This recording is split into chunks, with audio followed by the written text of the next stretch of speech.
All crises need leaders, whether we are talking about local communities, whether we are talking about companies, whether we are talking about whole nations.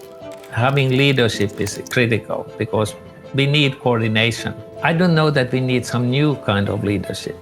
We just need to find the right people to lead. The pandemic is an example of the need for international cooperation. We can expect effective leadership from Europe, in spite of the fact that it's a structure that makes getting stuff done complicated because you've got to get 27 countries to agree.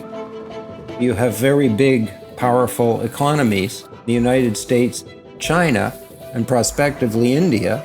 Then adding Europe to the mix, even in the short to medium run, would be a huge positive change, given the social support systems that characterize European life.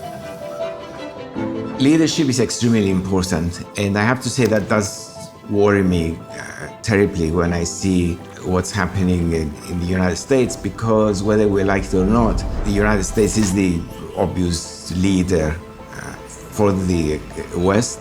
The European Union might be providing it, and it does have a role to play. We've seen it play a role in many things. Climate change is one of them.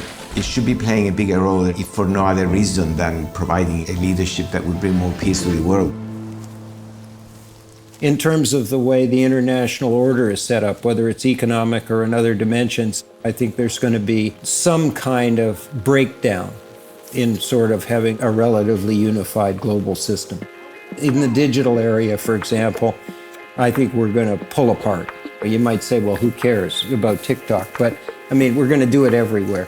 And I'd love to be wrong, but there are just too many differences in the way societies function. How to strike a balance with China and sooner or later India and the other Asian countries. We know that China is going to be a big player in international relations for many, many years to come. And we do need to work together. Economics drives a lot of these efforts for collaboration. It might sound Marxian, but it's true. Once you have an economic incentive to do it, then you do it more. And COVID is probably pushing us in the opposite direction there.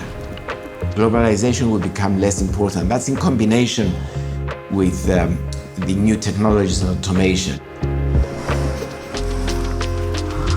Some see it as a relief because they thought globalization went too far. I view it as a setback. Definitely, if there's going to be more localization, we are going to travel more in our own countries or in our own neck of the woods. We are going to produce more locally. We are going to diversify things. Globalization has hit the pause button. It will take time to get back to the level we have been. On things like climate change and global peace, we do need to collaborate, but we need a leadership of an equal gravitas to ensure that there is balance internationally in these things. After the financial crisis, there was a decrease in the international collaboration. Even with COVID, in fact, there should have been much more closer collaboration, exchange of ideas, for example, or research what's being done in different places. I wish there was much more openness and freedom of information.